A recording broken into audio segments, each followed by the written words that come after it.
Hey everyone, welcome to the second of the video guides for the new Eden Raid series introduced here in patch 5.01. This time we're facing off against Voidwalker in Eden's Gate Descent. Voidwalker takes the difficulty of the previous fight with AoEs and ramps it up another notch.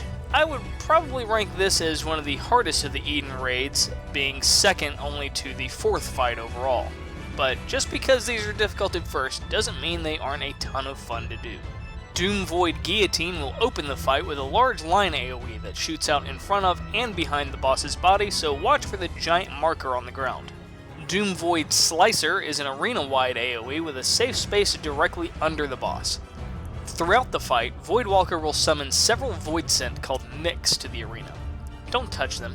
Every Nyx flies in the opposite direction of one next to it, so just make sure you're standing in a line with one flying away from you, otherwise you'll get a nice little infirmity debuff as a result.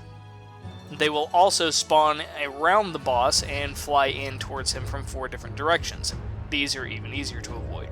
Shadow Flame is a tank buster that will hit both tanks for heavy damage, so make sure you have your cooldowns ready to go. Darkfire 3 will target players with large circle AoE markers, so stay away from each other and the party. And Unholy Darkness is a split damage attack you'll need to stack up for.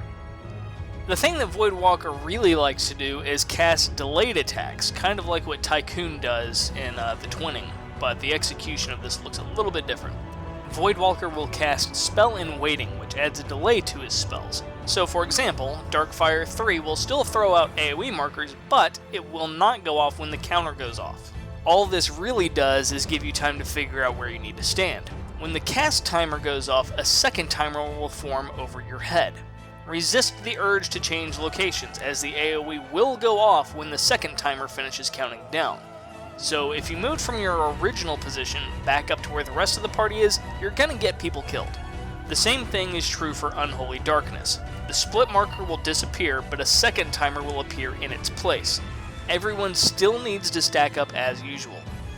Voidwalker likes to keep this time delay in effect pretty much the entire fight once it gets used the first time. Sometimes you'll have both timers going at once, so if you're still marked with Darkfire 3, don't try to stack. There will be plenty of people left unmarked to do that. If you try and stack while you've got Darkfire 3 on you, you're going to end up wiping the party. So just worry about your own marker if you have it, and stack if you don't. That simple. Entropy will hit everyone for moderate damage and kick off another fun little mechanic. Empty Hate will put a large knockback marker on the ground, so you need to get to the edge it's going to start from, because holy crap, look at that giant arm! Stand next to where that sucker's going to hit, or you're liable to get knocked off the edge. He'll do this again while summoning Void Sense you need to avoid getting knocked into. Oh, and he likes to cast other things too while all this is going on, like Doom Void Guillotine and Slicer, so keep an eye out for those too. Occasionally you'll see some dark circles on the ground.